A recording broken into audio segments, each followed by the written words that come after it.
It was 2 a.m. in the dead of a stifling Texas night, the kind where the stars hang low and heavy like forgotten promises, and I was deep in sleep inside my grandfather Samuel's weathered canvas tent, right by the edge of our family's crystal-clear, spring-fed pond that had been our sanctuary since the 1940s, when suddenly, the thumping roar of helicopter blades sliced through the silence like a nightmare coming alive, the spotlight blasting down on me as if I'd just busted out of some maximum security prison, and before I could even rub the sleep from my eyes, 3 cop cars came tearing down the dusty trail, their lights flashing red and blue across the water's surface, turning the whole scene into a chaotic light show that had my heart pounding like a war drum.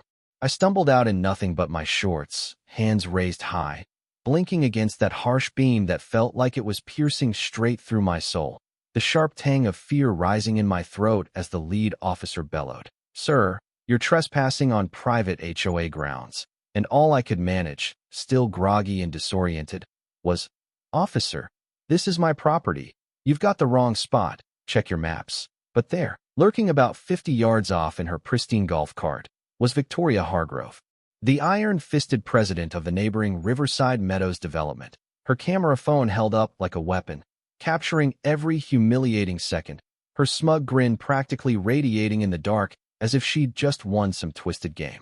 And here's the wild part, the irony that still makes me shake my head with a mix of anger and disbelief.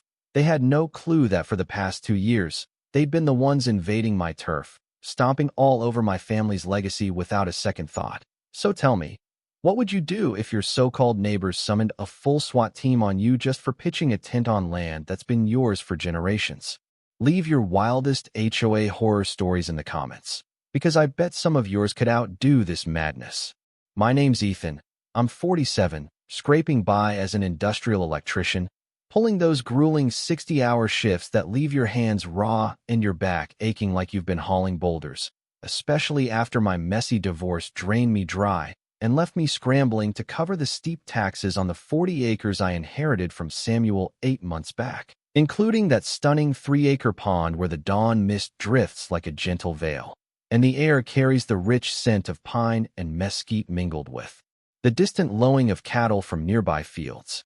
Samuel had always kept the place open to everyone, letting local folks fish and splash around without charging a dime, turning him into a beloved figure in Oak Ridge County, with those ancient boundary markers still standing, faded but firm, holding the line for over 8 decades, until the wave of suburban expansion crashed in like an unstoppable force, and 2 years ago, Riverside Meadows popped up next door, bringing with it the ultimate rural nightmare, Victoria Hargrove, a 52-year-old powerhouse who cruised around in her gleaming white Mercedes SUV, her overpowering rose-scented perfume announcing her presence like a storm warning, her high heels clicking with authority, and that superior smirk that screamed she'd never heard the word no without crushing whoever said it.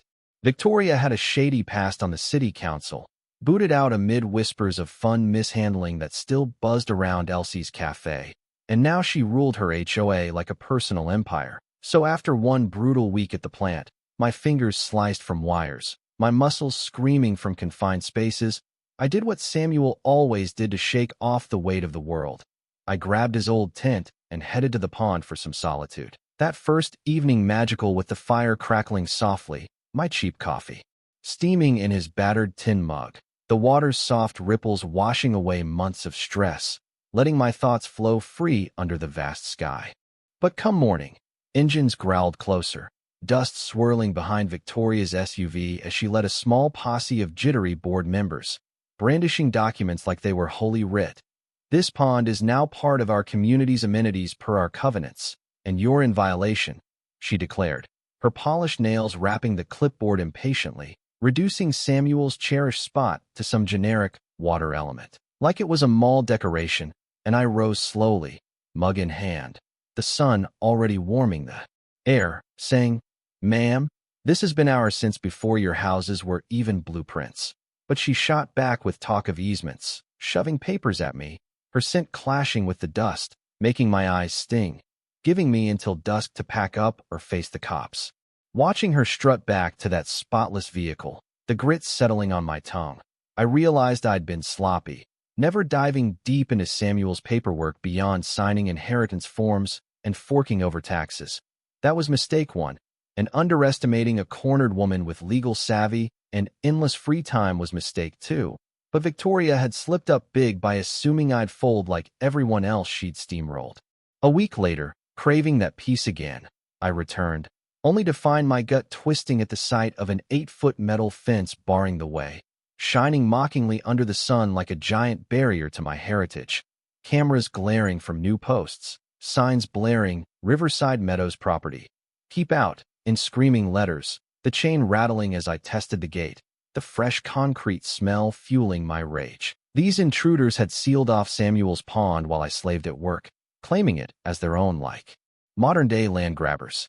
Standing there, the water teasing just beyond reach, separated by cold steel and sheer nerve, I knew this had escalated beyond a simple mix-up. This was a declaration of battle, so I raced to the county offices, hands still trembling, where I met Margaret, a wise old clerk who'd known Samuel since the Kennedy days, her aged hands sifting through musty files that reeked of history, muttering, "Your grandpa was salt of the earth. This stinks to high heaven." 2 hours in, we hit pay dirt. Victoria's HOA had pushed an adverse possession bid 18 months prior, basically trying to swipe my land via forms. But here's the key fact every landowner should etch in stone. In Texas, you need a full decade of blatant, uninterrupted use to claim squatters' rights, so their move was 8 years too soon, turning that fancy barrier into glorified vandalism gear. Lesson learned. Always scrutinize any boundary beef before letting threats cow you. Dipping into my divorce savings mint for a truck upgrade, I brought on Daniel Pierce, a bulldog lawyer built like he lifted case files for fun, whose rep made rivals sweat bullets. And after poring over surveys, he uncovered gold. Their fence jutted 15 feet into my plot, meaning they weren't blocking me. They were poaching my soil while labeling me the invader. Daniel slapped down a restraining order quicker than a lightning strike, and seeing the sheriff hand it to Victoria was pure gold, her facade cracking for a heartbeat, showing the panic beneath that polished exterior. But trapped beasts fight fiercer, and at the next HOA gathering, she unleashed a smear storm painting me as unhinged and a threat, fabricating tales of intimidation during our pondside clash, lies spreading like wildfire through chats and whispers, each version more dramatic than the last. My cams caught shadowy figures skulking around at night, measuring and snapping pics like plotting a covert op, and digging deeper. The fence builder turned out to be Victoria's sister's hubby. Classic family favoritism reeking of shady deals. Then the bombshell. No permits filed for that eyesore, making it unlawfully erected from the jump. You can't slap up barriers willy-nilly, even if you're an HOA boss with DIY law vibes from online forums. Daniel piled on complaints for code breaches, and suddenly Victoria's prized project was a liability bomb. The inspector looming like Judgment Day, the irony thick as I pictured them facing fines for breaking rules while accusing me. Yet this one felt empty, knowing bullies don't quit. They ramp up like flames in tinder. 3 weeks post-fence drama, Victoria hit back with precision strikes, lodging a gripe with the state eco-watchdogs accusing my camping of fouling the pond's pure waters, from waste dumps to toxin leaks, twisting green laws into her arsenal like a backyard eco-villain, and poring over her filing in Daniel's office. I recalled his early warning. Bogus agency reports are felony territory. Easy wins for DAs with the paper trail baked in. When Inspector Martinez showed up, gear gleaming like lab tech, my nerves spiked for the first time, the absurdity biting as he sampled waters pristine for generations, all because some power-hungry HOA head needed dirt for her scheme, vials filling with gurgles amid bird calls that mocked the farce. And 20 minutes later, he straightened, baffled. This is top-tier clean, better than city taps. What's the supposed issue here? His puzzlement music to me, but I knew it was just another ploy. Grabbing her complaint via public records, a trick from my divorce wars, unveiled her self-sabotage, wild claims of dumps and devastation, all sworn lies ripe for backlash. So Daniel countered with slander suits that imploded her plan like a wrecking ball, shifting her from land thief to potential felon, her panic seeping through the docks. But her flop roused real heavyweights. Jack Thornton, a grizzled 70-year-old rancher who'd angled in Samuel's pond since Eisenhower's time, rang me up fuming. Boy, your Gramps was gold. This HOA nonsense ends now. What's the plan? His affidavit shredding her pollution yarn with tales of Samuel's spotless care, and fresher Riverside Meadows folks started grumbling why dues bankrolled lawsuits over fixing potholes, the dissent brewing like storm clouds. Then Victoria ditched subtlety for outright crime. My Cam's nabbing night prowlers spilling engine oil at the water's edge, creating oily slicks like a greasy confession, followed by an EPA tip-off on new pollution. But round 2 inspection exposed the setup. Fresh sabotage, not camper crud, flipping the probe to vandalism haunt. I rigged floodlights bright as day, turning the place into a fortress, and jackpot. Harold, Victoria's shaky treasurer buddy, got lit up mid-planting trash sacks, his terror priceless as he dropped them like hot coals, babbling, "This ain't what you think." But I fired back, "Looks like crime to me," zooming in as he bolted, leaving bags with dated receipts proving setup intent. The escalation pattern clear as day. Each fact-based pushback from me sparked her wilder crimes, morphing a boundary spat into felony plots with fakes, dumps, and setups, the oil stench fading into something fouler, her scheme rotting from inside. But her downfall's entree awaited after this appetizer. 2 months deep, Victoria sank to new lows, suing to void Samuel's will on dementia grounds, slandering a dead man's honor to snag his dirt, the papers hitting like a gut punch, defiling his memory worse than vandalism, her proof laughable, a clerk's yarn about bad confusion equaling incompetence, a neighbor's name-slip tale, as if age erases smarts. She pushed for a lockout injunction amid her fables, then got personal with a PI tailing me, clicks from shadows crawling my skin, while she leaked my divorce woes like poison, flyers branding me unstable with creepy snaps, the shame scorching deeper than wounds, endured by someone whose woes peaked at luxury choices. Daniel looped in Emily Wong, a razor-sharp estate whiz whose bites sent foes running, her probe nuking the dementia lie with Samuel's sharp records and investments handled solo, Dr. Elena Ruiz's testimony sealing it. He plotted estates like a pro till the end, mind sharper than youth's. Jack rallied a Samuel defense squad, locals flooding in with yarns of his aid, free pawn days, no-strings loans, weaving a witness web honoring his wit and heart, and Emily's finance dig exposed Riverside Meadows' hemorrhaging cash, empty lots, repaired debts, panicky owners. Victoria needed value spikes for her survival, not theirs. Open records coughed up board minutes plotting my ruin for cheap pawn grabs and 20% value bumps, a conspiracy blueprint, plus Victoria's $180,000 debts, foreclosed home, making this her bailout masked as community good, but her fatal flub, hiding conflicts from the board, breaching duty like divorce asset hides, voiding calls, and bearing her to ruin sans insurance. With fraud, breach, and plot proofs, I held the endgame keys. Victory's flavor rich as Samuel's brew, her collapse sweeter still, yet she had one last gasp before implosion. Sorting Samuel's files for defense, I unearthed a desk hidey-hole reeking of aged paper and his spice scent, unfolding 1940s deeds and maps that thundered. Riverside Meadows encroached on our land for years. Samuel likely spotted it, but let it slide for peace. But those feet held their clubhouse and road. Carlos Ramirez, GPS wizard surveyor, confirmed it in crisp dawn, like unearthing gold with legal bite. Their hub sat 15 feet over, paths 12 more, daily invasions for 2 years, irony divine. Them trespassing while crying foul, board meets, events, carts, all on Samuel's soil. Emily's probe tied Victoria's debts to recruiting broke board eyes for her rescue. Fiduciary betrayal stripping shields, flipping me to aggressor with $50,000 trespass suits, plus demo costs crippling their coffers. Clubhouse shift bankrupting them. Power flipped like reverse tides. Her plea via Daniel begging pond keep for claim drops reeked of defeat, but after smears and grave digs, no mercy. Her boundary blindness bankruptcy bound. Realizing my leverage, this transcended defense, becoming justice epic, no HOA tyrant unchecked. In Daniel's den amid proofs, I plotted like a strategist freeing realms from petty rule.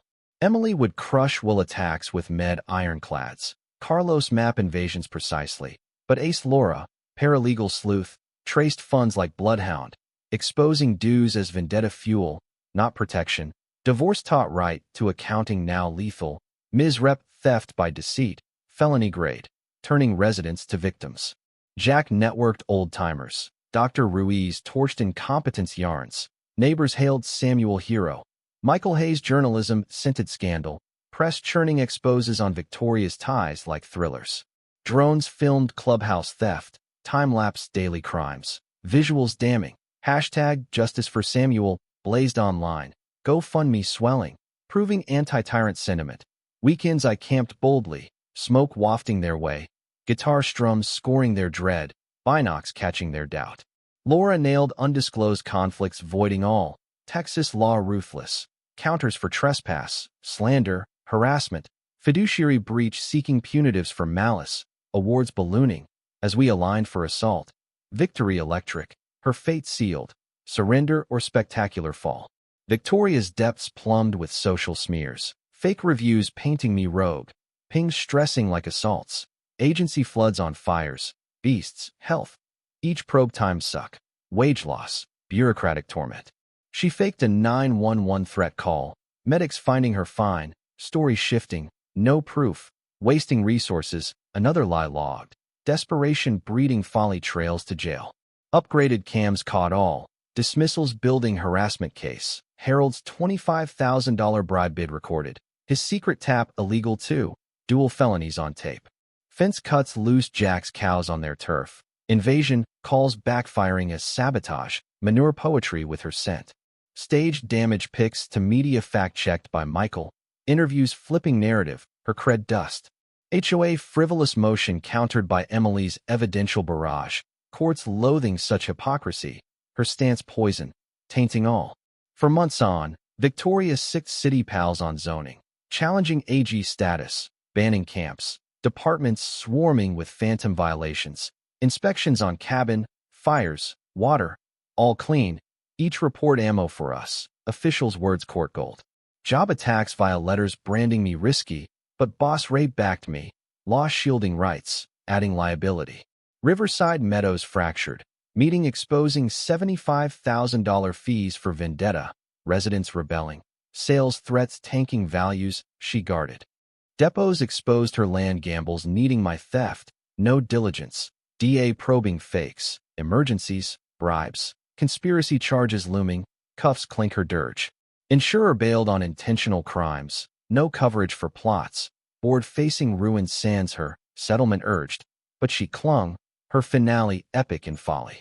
That scorching July Tuesday at the county commissioner's session packed like a blockbuster premiere, chairs groaning under the buzz of locals, press, and gawkers hungry for the showdown. Fluorescent hum mixing with whispers thick as fog, TV cams primed for the viral storm of graft, plots, and payback Texas style. Michael Hayes streaming live, pulling statewide eyes to our underdog saga. Jack marched our crew in like victors claiming turf, faces etched with pioneer grit. Dr. Ruiz toting med tomes like shields. Carlos with maps laser precise. My pitch straightforward, screens flashing harassment chronology. Invasions blatant as daylight robbery. Commissioners, I'm just claiming what's mine, what Samuel bequeathed. Docs, probes, witnesses all align. They've trespassed while villainizing me. Victoria's podium plea a sweat-drenched mess under lights. Voice quavering in pleas for safety and community. Gesturing wildly, casting me as lone wolf wrecking harmony, blind to her own havoc. Then Emily's thunderclap, mic in hand, recorder poised. Hear the heart of this mess. Playback booming Harold's bribe. My retort on obstruction. Room exploding in gasps and fury like a plot twist reveal. Harold wilting as deputy cuffed him mid-session. Rights recited for all. His shuffle a defeat symphony. Commissioner recited finance probes. $127,000 dues siphoned for personal wars. 3 quits instant. Crowd roaring like fans at upset win. Angry payers blending with locals' glee. Unanimous vote backed my rights, slamming legal abuse. Public record warding future schemes. County DA launching board probes. Civil spat birthing criminal net. Michael's feed viraled. Hashtag justice for Samuel statewide. HOA tales pouring in. Post-meet interviews simple. Honoring Samuel, fighting right despite odds. Victoria's late olive branch empty as echoes. 6 months later, haze cleared like pond dawn. Justice so thorough it echoed Samuel's guiding hand. Court granting $89,000 damages plus fees. Sweet as reclaiming lost ground. Texas law ensuring winners recoup. Her plot her undoing while padding my fight fund. HOA tore down fence. Paid trespass fines draining reserves. Victoria's pad foreclosed. Her slinking exit like tyrant's flight. Neighbors buzzing at gatherings over the karma. New board apologized publicly. Applause ringing in once-stolen hub. Policies mandating transparency to block vendettas. Values steadying post-turmoil. Proving suits scar worse than loners. Proceeds birth Samuel's Heritage Trust. Annual angling fest aiding youth. Honoring shares. Jack guiding kids in waters once chopper-lit. Battlefield to haven teaching stewardship. Community. My camp's now renewal rights. Coffee. Bacon. Fish leaps under tents symbolizing rights unbowed. Michael Scoops awarded. Case law school staple. Strategies spawning protections. Suits echoing, ours shielding owners. Winnings cleared debts. Enhanced pond with dock. Picnic spots per Samuel's vision. Native plants guarding ecosystem. Sanctuary status preserving from grabs. School trips instilling conservation. Ripples beyond borders into young minds valuing fights for treasures. Now aiding pal Luke versus his HOA over vet bike shop. Wait till pushy board tangles with ex-Marine crafting for heroes. The saga wrapped with closure profound. My family's bond unbroken. Injustice toppled. Legacy thriving in peace earned through storm. A testament to standing firm against the tides of greed and power. But what do you think? Was this battle for justice truly righteous? Or does it blur lines between vengeance and fairness, testing where personal rights end and community good begins, especially when systems meant to protect turn predatory? Drop your takes on morality, equity, and if the ends justified the means. Let's debate in the comments.